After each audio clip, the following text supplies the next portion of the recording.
For over 25 years, HomeInstead has helped seniors stay home. Now, staying home isn't just staying in the place they love. It's staying safe. HomeInstead. To us, it's personal.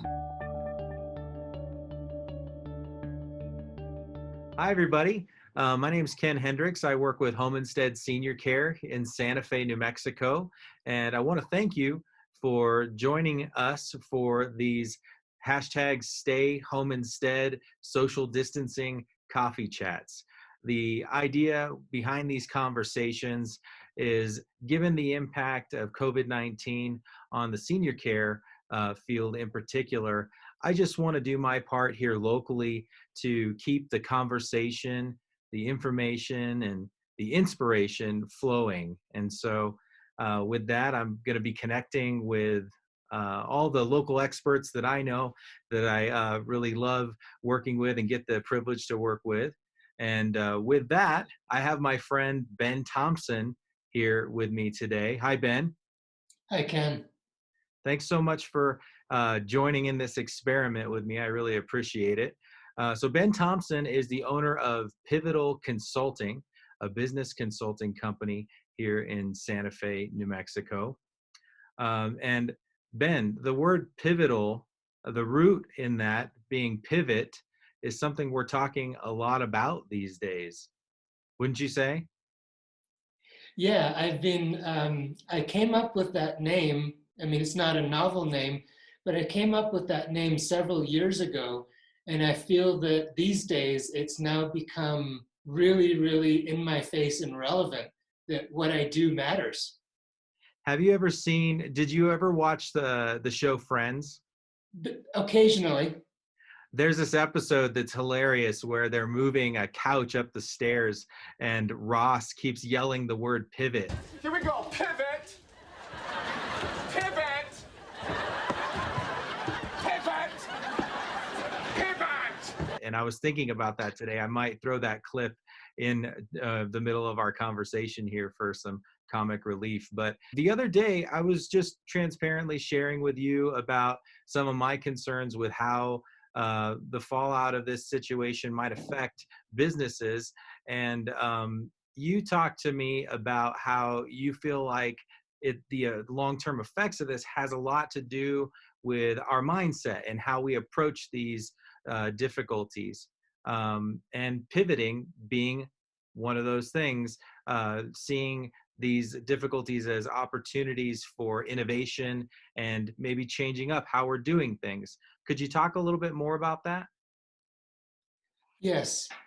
To begin from a philosophical standpoint, and some people would argue that this is actually a spiritual orientation, is that there is no situation in life that isn't balanced between difficulty and opportunity.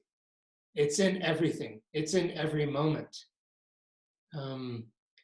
And I think what I had mentioned to you earlier this week on the phone or on Zoom was that a colleague of mine had written an article about how crises in life, which happen periodically, either at the individual level, community level, national level, and sometimes global level, always have built-in opportunities.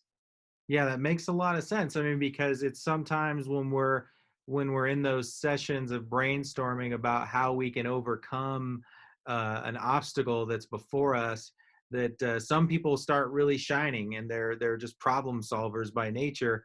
And some of the ideas that come out of those sessions can be things that can be carried through for years to come with an organization. And so Exactly. that makes a lot of sense how and it's just a more positive and optimistic way to view difficulties as opposed to feeling more as though you're victimized by the situation. With regard to mindset and the importance of mindset, I know that you're no stranger to the senior care industry. You've worked with lots of organizations that provide different types of services for elders in our area. What are your thoughts about those folks during these times? Well, in regards to senior care, I believe that the one of the perennial issues in senior care is feelings of isolation. And the current era has simply exacerbated feelings of isolation. So what I'm recommending to my clients that are in senior care is you cannot be in touch with your clients too frequently. Whether it's dropping something off on their doorstep or helping them to navigate technology so that they can get on a Zoom call, or calling them at 9 in the morning and 2 in the afternoon and then 6:30 in the evening, even if it's just a 3-minute phone call. Yeah. So what I'm seeing in all industries is that the more we're in touch with our clients, the stronger those relationships become. But we should have been doing this all along anyways. Yeah, hopefully that has been the case all along. You made me think about an email that I just saw come across uh, this afternoon that our quality assurance manager mentioned how when she checks in with clients, we call in and we check on them. And she said that she can feel that they really appreciate those interactions all the more these days. It's very important, and I think we can underestimate pretty easily how big of an effect just a simple phone call to check in Mhm. might have for folks in that are feeling isolated. So, well, Mhm. thank you so much, Ben, for sharing these things. I'm trying to just, yeah, as I was saying before, just do my part to keep the conversation going here locally. I hope that some of this information has been beneficial to folks out there, and I look forward to doing more of these. I hopefully can tap you again in the future to get you to hop on with me. But I really appreciate your time today. Thank you. My pleasure, Ken. Good talking to you. Have a great day. You too. Bye-bye. Hey, everybody, real quick. One thing that I forgot to do while Ben was on here was to tell you all how you can get in touch with him. So you can visit pivotalconsulting.co to get in touch with Ben, and I would encourage you to do so. He's a fantastic guy with a brilliant mind, and he can put that mind to work for your organization.